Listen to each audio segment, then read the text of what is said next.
Zhang Bao. Yes! Zhang Bao. Yes! I grant you power. Ah! I feel the power! Oh, brother. I guess it can't be helped.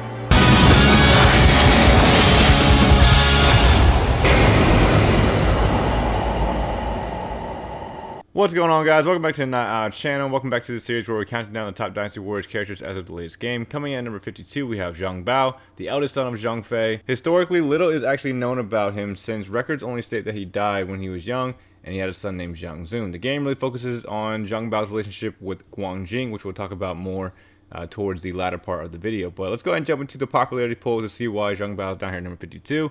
In the first popularity poll, Zhang Bao receives 240 votes out of a total of 75,000, put him all the way down at the 75th spot. In the second popularity poll, Zhang Bao jumps all the way up to the 38th spot. And then in my personal ranking, Zhang Bao is right at the 36th spot. For me, I really like Zhang Bao when he was introduced into the game. He's been part of the series since Dynasty Warriors 8. And I don't have anything against Zhang Bao. He's actually one spot lower than Guanjing. And like I mentioned in the beginning, the game focuses on their relationship because they're both the sons of Guan Yu and Zhang Fei, who had the bond of brotherhood, and they also formed a similar bond, which I'll discuss more again when I get towards the relationships that he had among the Shu Kingdom. But I always liked Zhang Bao. I liked his personality. I liked the way he carried himself. Very respectful, very honorable person. An extremely caring person, always making sure his friends were okay. He had a very strong sense of responsibility, and he inherited his father's, passionate, willing to go to battle and protect his allies. He just stepped up as a natural leader when some of the older generals and some of the people before him were, falling to illness or battle or whatever it was. He fit the role pretty nicely, and I think everybody around him was looking up to him up until his death, again, which we'll go over towards the latter part of the video. But I always liked Zhang Bao. When he was introduced, I, didn't have any problems with him. And I guess we'll start off with his weapon style. Because his weapon, when he was first introduced into the game, was pretty interesting to me. It's just it's called a flail sword, but it's just a little, like extended blade on his arm, and he just holds it. He does a couple good attacks with it and stuff like that. Nothing too flashy with the Moveset attacks or anything like that, but I thoroughly enjoyed it. I didn't have anything against it, and just having the mesh with his weapon style along with his personality, that's why he's pretty high up for me. I didn't really have anything against Zhang Bao. He's definitely a character I would play again. He wouldn't be like the first character I played with the Shu Kingdom, but he was definitely among the favorites for me when he was introduced, and I still like him to this day. Again, not one of my favorites, but he's really, really interesting to me. In Dynasty Warriors 9, he gets the double-headed meteor hammer, and it's a pretty interesting weapon. I think it fit him pretty well. Both weapons were pretty good for him. If they decide to give him either or for the next iteration, I don't think it would bother me that much. I like both of the weapons for him. The meteor hammer probably wasn't as fun as the flail sword, but I still like the weapon style. The Moveset attacks, again, were relatively the same from the first game that he was in. And, it was a very fluid attack, very, very fun to play as, very, very easy to use, not very difficult at all to use or anything like that. But I enjoyed both weapons. I don't have much to complain about. He was a fun character to play as. Let's go ahead and jump into his appearance. Very, very short. Not much difference from the way he looks from the first game till now. Dynasty Warriors 8, Dynasty Warriors 9 looks pretty much the same. And I don't really have much to complain about there. He looks relatively the same, and I don't have anything to complain about with his appearance. His voice acting for both games, again, don't have much to complain about. They're both fine.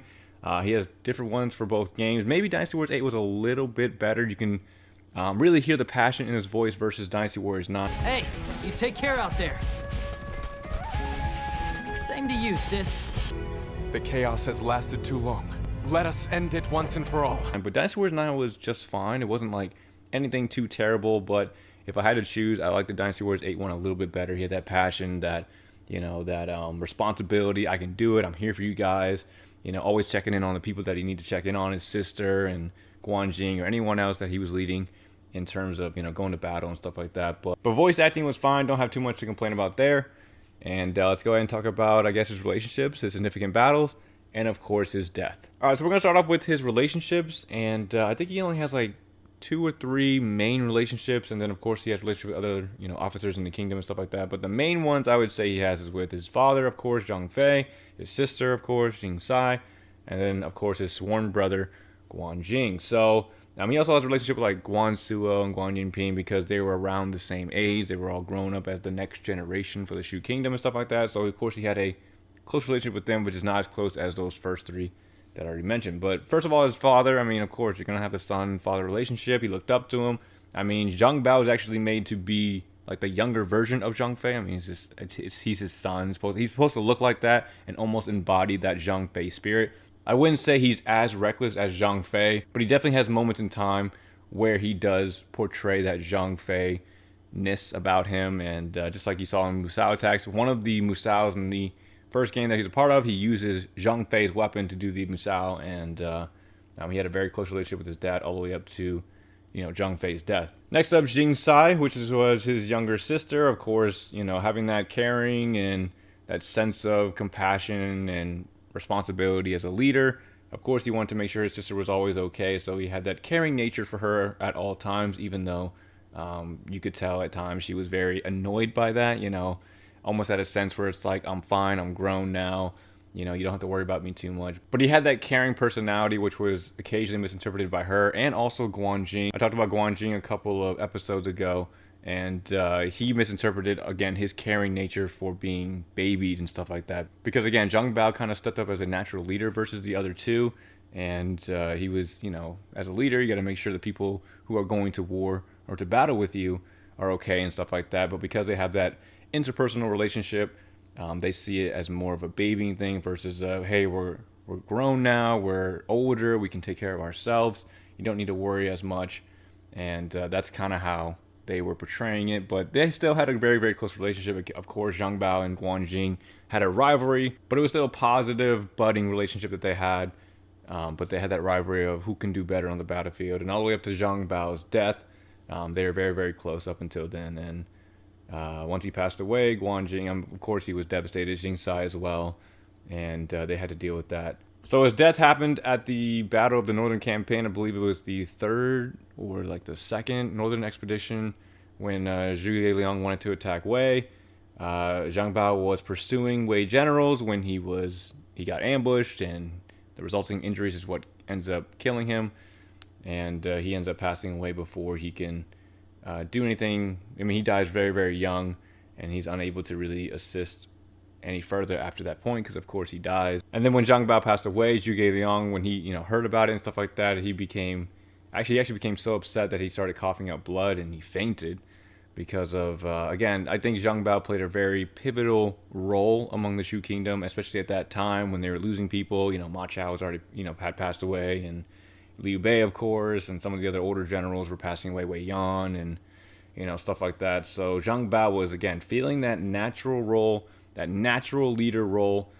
He was doing well, filling in that role pretty well, and losing him so early really put a dent in the morale for the Shu Kingdom. But that's pretty much all I have for Zhang Bao here. He didn't have an abundant amount of content around him in both games. You know, he had a decent amount of cutscenes in Dynasty Warriors 8 and, of course, Dynasty Warriors 9. His story's kind of shorter because, again, he dies so young, but I enjoy the character. I'm looking forward to see what he looks like in the new Dynasty Warriors iteration, and I'll be looking forward to playing him in the new game. But I don't have anything else for Zhang Bao here. He's a great character. Again, I love his personality. I love his passion for his team, and he's still very humble and he's very caring and stuff like that. And he doesn't ever come across like arrogant, even though he feels that natural leader role, like, oh, I'm better than you. It's always, what can I do to help, and what can we do as a team to push towards, you know, our goal of uniting the land or whatever it is. And a lot of characters are like that, but I think Zhang Bao exemplifies that really well, especially being so young versus some of the other generals that he was trying to mirror or be like, you know, as he, went to battle and stuff like that. But yeah, that's all I have for Zhang Bao here. Not much has changed from the first game he was in up until now. And that's all I really have for him. Number 51 will be coming out here real soon. We're almost out of the 50s and getting up to the top parts of the list with the more popular and more favorited characters of this series. But I hope you guys enjoyed the video. If you did, definitely appreciate a like, comment, subscribe, and I'll see everyone in the next video. Thanks for watching, everyone.